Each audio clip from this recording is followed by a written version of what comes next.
Hey guys, welcome back to my channel. মই কৰবি আৰু আপোনালোকে চাই আছে এছামিজ ব্লগাৰ কৰবি ইউটিউব চেনেল আৰু আজি বহু দিনৰ পৰা ভাবি আছিলো যে বাবাথান যাম আমাৰ ওচৰতে হয় নুমলীঘৰৰ পৰা অকনমান যাব লাগে আমি আছো বুকাখাটত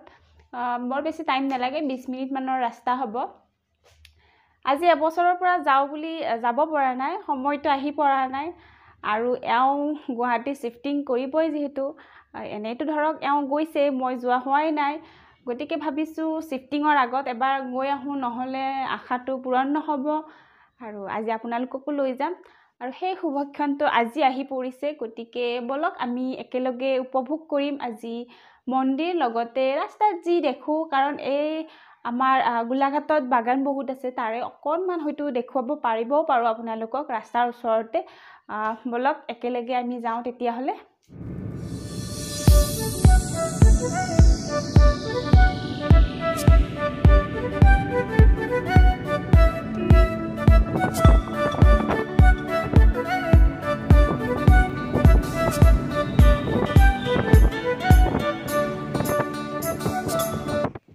এতিয়া আপোনালোকে মোৰ ব্লগত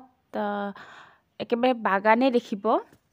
চাহপাতৰ বাগান কাৰণ এইখিনি পুৰা বাগানৰ এৰিয়া আৰু ৰাস্তাটো হৈছে বাগানৰ মাজে মাজে দুইফালে বাগান আছে তাৰ মাজে মাজে ৰাস্তা চাৰিওফালে গছ গছনি আছে এটা সুন্দৰ প্ৰাকৃতিক দৃশ্য বুলি ক'ব লাগিব আপোনালোকে দেখা পাব কাৰণ গাড়ী মটৰৰ ভিৰ এইটো ৰাস্তাত বৰ বেছি নাথাকে আৰু থাকিলেও বহুত কম কেতিয়াবাহে হয় আৰু বলক আমি বাগান চাই চাই মন্দিৰলৈ আগবাঢ়ো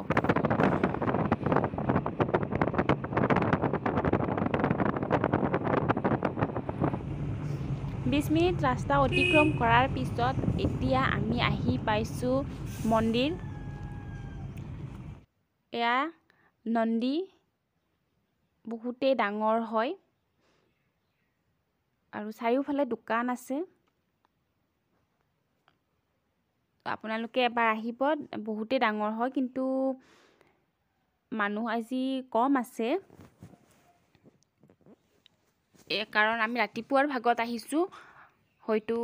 দুপৰীয়াৰ ভাগত অলপ হ'ব পাৰে আৰু এতিয়া কোভিডৰ কাৰণে মানুহ অলপ কম হৈ আছে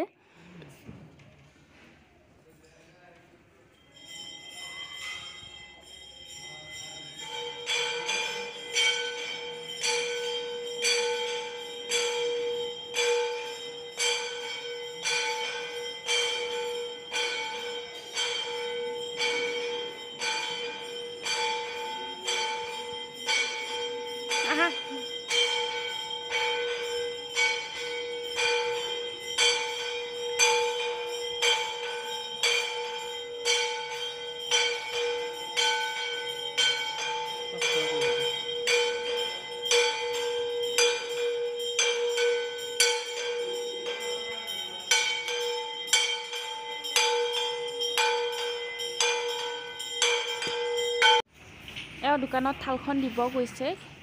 আৰু আমি এপাক এতিয়া চাম আৰু আপোনালোককো দেখুৱাম যি দেখা পাওঁ আজি মানুহ বহুত কম আছে এতিয়া আহিব লৈছেহে আৰু সেইটো মন্দিৰত ঢেৰ বান্দৰ আছে তাৰ পিছত এইফালে দোকান এপাক আহিব আপোনালোকেও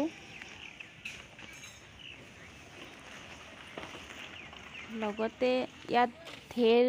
মহ আছে সাগে ইয়াত বাথান আছে নেকি ওচৰতে এতিয়া আমি এইফালে এটা গণেশ মন্দিৰ আছে তালৈ যাম ওচৰতে হয়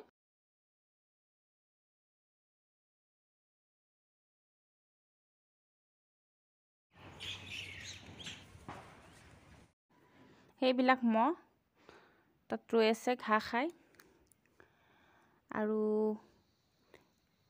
হেয়া গণেশ মন্দিৰ অলপমান এইটো মন্দিৰৰ পৰা সেইটো মন্দিৰলৈ অকনমান ঠাই কিন্তু মেইন পূজাটো শিৱ মন্দিৰটোত হয় এয়া ইফালে বান্দৰবিলাকে জপিয়াই আছে বাগানৰ ভিতৰৰ মন্দিৰ